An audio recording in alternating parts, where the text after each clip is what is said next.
ਜਿਹੜੀ police associations ਹੈਗੀਆਂ ਨੇ ਓਨਟਾਰੀਓ ਦੇ ਵਿੱਚ ਸਾਰੀਆਂ ਪੁਲਿਸ ਐਸੋਸੀਏਸ਼ਨਸ ਦਾ ਕਹਿਣਾ ਹੈ ਕਿ ਇਹ ਜਿਹੜੇ ਬੇਲ ਰਿਫਾਰਮ ਜਿਹੜੇ ਲਾਜ਼ ਹੈਗੇ ਨੇ ਉਹਨਾਂ ਦੇ ਵਿੱਚ ਕੁਝ ਰਿਫਾਰਮ ਕਰਨ ਦੀ ਲੋੜ ਹੈਗੀ ਹੈ ਕਿਉਂਕਿ ਅਕਸਰ ਅਸੀਂ ਦੇਖਦੇ ਹਾਂ ਕਿ ਬਹੁਤ ਸਾਰੇ ਵਾਇਲੈਂਟ ਕ੍ਰਾਈਮਸ ਹੋ ਰਹੇ ਨੇ ਔਰ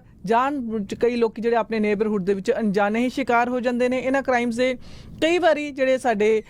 ਕਨਸਟੇਬਲਸ ਹੈਗੇ ਨੇ ਜਿਹੜੇ on duty OPP constable Greg ਹੋਰਾਂ ਦੀ ਜਿਹੜੀ ਡੈਥ ਹੋਈ ਸੀਗੀ ਹੈਮਿਲਟਨ ਦੇ ਵਿੱਚ ਔਰ ਇਸ ਤਰ੍ਹਾਂ ਦੀ ਹੀ ਲਾਈਫ ਥ੍ਰੈਟਨਿੰਗ ਸਟੈਬਿੰਗਸ ਜਿਹੜੀਆਂ ਨੇ ਟ੍ਰੇਨਸ ਦੇ ਉੱਪਰ ਹੋ ਰਹੀਆਂ ਨੇ। ਇਹ ਆਮ ਤੌਰ ਤੇ ਅਸੀਂ ਦੇਖਿਆ ਹੈ ਕਿ ਇਹ ਲੋਕੀ ਉਹੀ ਕ੍ਰਾਈਮ ਕਰ ਰਹੇ ਨੇ ਬਾਰ-ਬਾਰ ਜਿਹੜੇ ਕਿ ਰਿਪੀਟ ਆਫੈਂਡਰਸ ਹੈਗੇ ਨੇ ਔਰ ਕਾਫੀ ਵਾਰ ਇਸ ਤਰ੍ਹਾਂ ਹੁੰਦਾ ਹੈ ਕਿ ਸਾਡੇ ਜਿਹੜੇ ਪੁਲਿਸ ਆਫਿਸਰਸ ਉਹ ਹਾਲਾਂਕਿ ਇੰਜਰੀਜ਼ ਕਰਕੇ ਜਿਹੜੇ ਹਜੇ ਹਸਪੀਟਲ ਦੇ ਵਿੱਚ ਟ੍ਰੀਟਮੈਂਟ ਕਰਾ ਰਹੇ ਹੁੰਦੇ ਨੇ ਜਦ ਕਿ ਜਿਹੜੇ ਲੋਕੀ ਜਿਨ੍ਹਾਂ ਨੇ ਕਾਰਾ ਕੀਤਾ ਹੁੰਦਾ ਹੈ ਉਹਨਾਂ ਨੂੰ ਬੇਲ ਵੀ ਮਿਲ ਜਾਂਦੀ ਹੈ ਔਰ ਇਸ ਕਰਕੇ ਜਿਹੜਾ ਬੇਲ ਰਿਫਾਰਮ ਹੈ ਇਸ ਸੈਕਟਰ ਦੇ ਵਿੱਚ ਕੁਝ ਰਿਫਾਰਮ ਸਾਨੂੰ ਕਰਨ ਦੀ ਲੋੜ ਹੈਗੀ ਹੈ। ਟੋਰਾਂਟੋ ਪੁਲਿਸ ਐਸੋਸੀਏਸ਼ਨ ਦੇ ਜਿਹੜੇ ਪ੍ਰੈਜ਼ੀਡੈਂਟ ਨੇ ਜੌਨ ਰੀਡ ਉਹਨਾਂ ਨੇ ਕਿਹਾ ਹੈ ਕਿ ਉਹਨਾਂ ਦੀ ਆਰਗੇਨਾਈਜੇਸ਼ਨ ਇਹ ਚਾਹੁੰਦੀ ਹੈ ਕਿ ਇਸ ਤਰ੍ਹਾਂ ਦੇ ਜਿਹੜੇ ਘਟਨਾਵਾਂ ਨਾ ਹੋਣ ਔਰ ਇਸ ਨੂੰ ਬਚਾਇਆ ਜਾ ਸਕਦਾ ਹੈ। ਉਹਨਾਂ ਨੇ ਦੱਸਿਆ ਕਿ ਉਹਨਾਂ ਦੇ ਇੱਕ ਇਨਸੀਡੈਂਟ ਦੱਸਿਆ ਉਹਨਾਂ ਨੇ ਕਿ 2 ਆਫਿਸਰਸ ਜਿਹੜੇ ਇਨਵੋਲਵ ਸੀਗੇ ਇੱਕ ਬੈਂਕ ਰੋਬਰੀ ਦੌਰਾਨ ਜਦੋਂ ਉਹਨਾਂ ਨੇ ਅਕਿਊਜ਼ ਨੂੰ ਪਕੜਨ ਦੀ ਕੋਸ਼ਿਸ਼ ਕੀਤੀ ਤੇ ਉਹਨਾਂ ਨੂੰ ਜਿਹੜੀ ਇੰਜਰੀਜ਼ ਆਈਆਂ ਪਰ ਉਹ ਹਜੇ ਹਸਪੀਟਲ ਦੇ ਵਿੱਚ ਆਪਣੀ ਟ੍ਰੀਟਮੈਂਟ ਕਰਾ ਰਹੇ ਸੀਗੇ ਜਦ ਕਿ ਅਕਿਊਜ਼ ਨੂੰ ਜਲਦੀ ਹੀ ਬੇਲ ਦੇ ਉੱਪਰ ਰਿਹਾ ਕਰ ਦਿੱਤਾ ਗਿਆ ਸੀਗਾ ਔਰ ਇਸ ਕਰਕੇ ਜਿਹੜੇ ਮੈਂਬਰਸ ਨੇ ਪੁਲਿਸ ਫੋਰਸ ਦੇ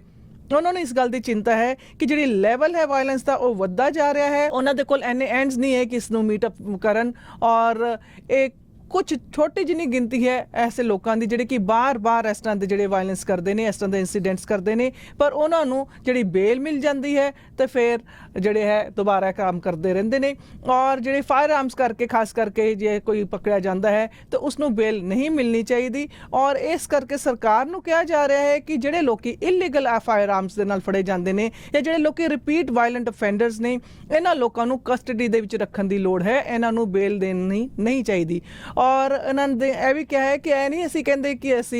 ਕਿ ਬਿਲਕੁਲ ਹੀ ਕਿਸੇ ਨੂੰ ਵੀ ਬੇਲ ਨਾ ਦਿੱਤੀ ਜਾਏ। ਬੇਲ ਹਰ ਇੱਕ ਦਾ ਹੱਕ ਵੀ ਹੈਗਾ ਹੈ ਔਰ ਉਸ ਨੂੰ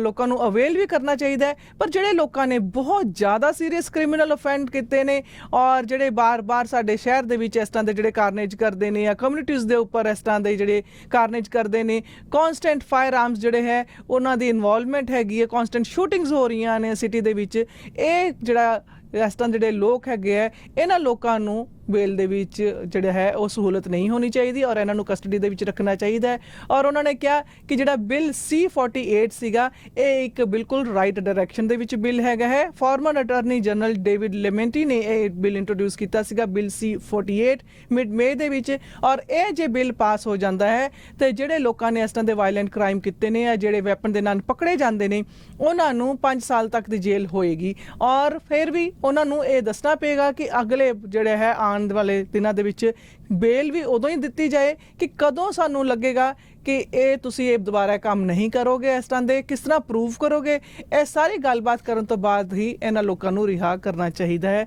ਤੇ ਬਿੱਲ C-48 ਨੂੰ ਬਹੁਤ ਜ਼ਿਆਦਾ ਸ਼ਲਾਘਾ ਦੇ ਰਹੀ ਹੈ ਜਿਹੜੀ ਸਾਡੇ ਇੱਥੋਂ ਦੀ ਪੁਲਿਸ ਫੋਰਸਿਸ।